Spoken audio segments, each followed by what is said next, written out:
Jadi takjil-takjil yang ada di bulan Ramadan ini itu menjadi satu perayaan yang bisa dirayakan oleh semua kalangan.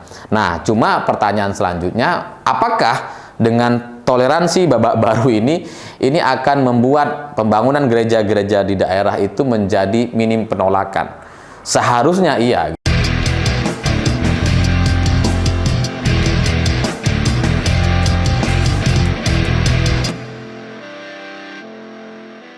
Selamat malam semuanya. Ramadan tahun ini bisa dibilang adalah Ramadan yang lebih damai dibandingkan tahun-tahun sebelumnya, karena kita tidak lagi berdebat soal aturan warung buka di siang hari itu boleh atau enggak.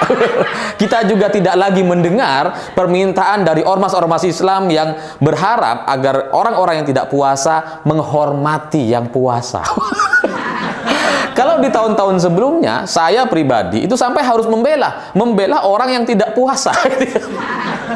Dan saya pikir nggak perlu orang kemudian harus menghormati orang yang puasa gitu, karena puasa itu kan ibadah masing-masing.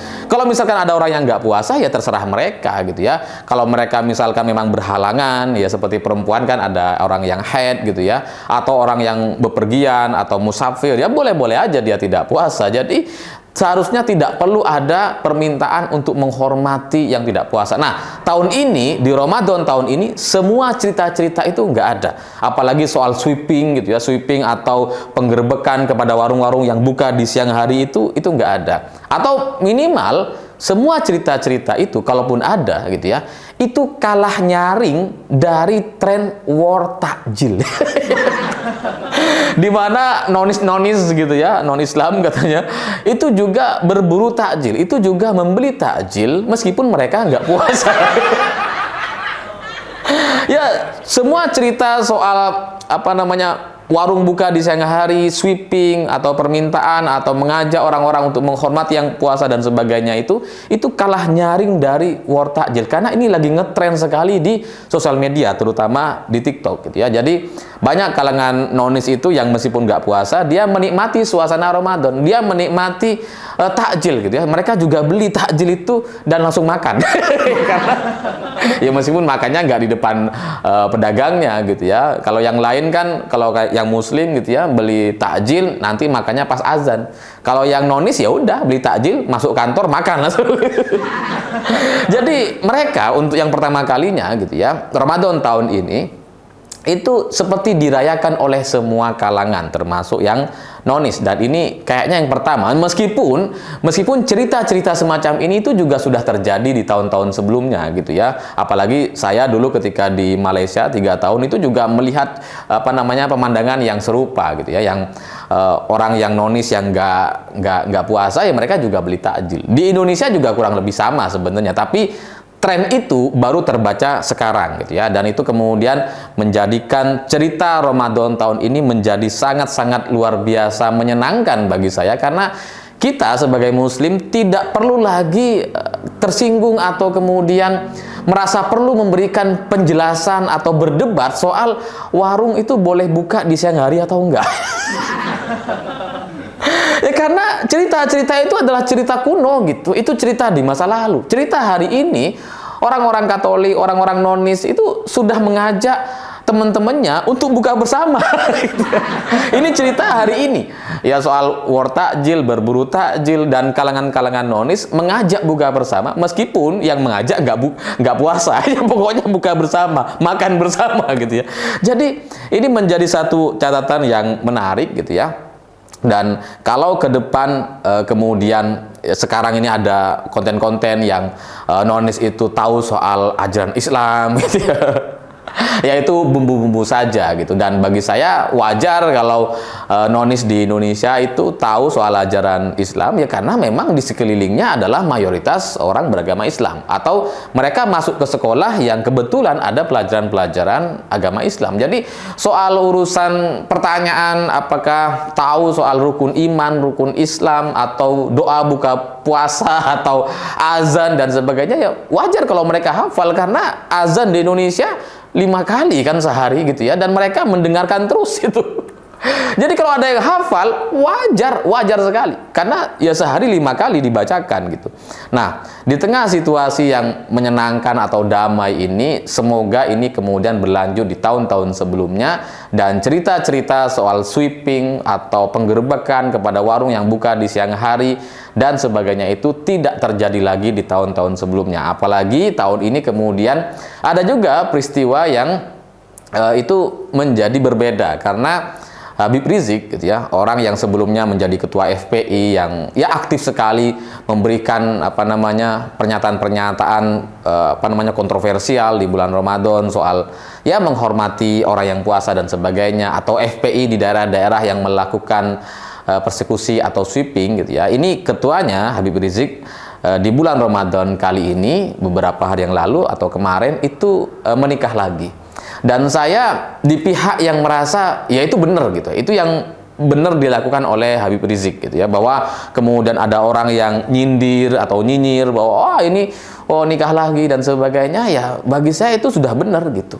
Saya memang kadang-kadang sering sekali berbeda pendapat dengan Habib Rizik, tapi untuk urusan menikah lagi ini saya merasa bahwa dia sudah benar gitu. Karena bagi saya orang laki-laki itu memang kebutuhan terhadap seksnya itu jauh lebih tinggi dibandingkan perempuan gitu. Makanya kalau kita melihat di berbagai daerah itu lebih banyak janda dibandingkan duda, karena perempuan bisa hidup dan kemudian bisa menahan untuk tidak ingin seks gitu ya.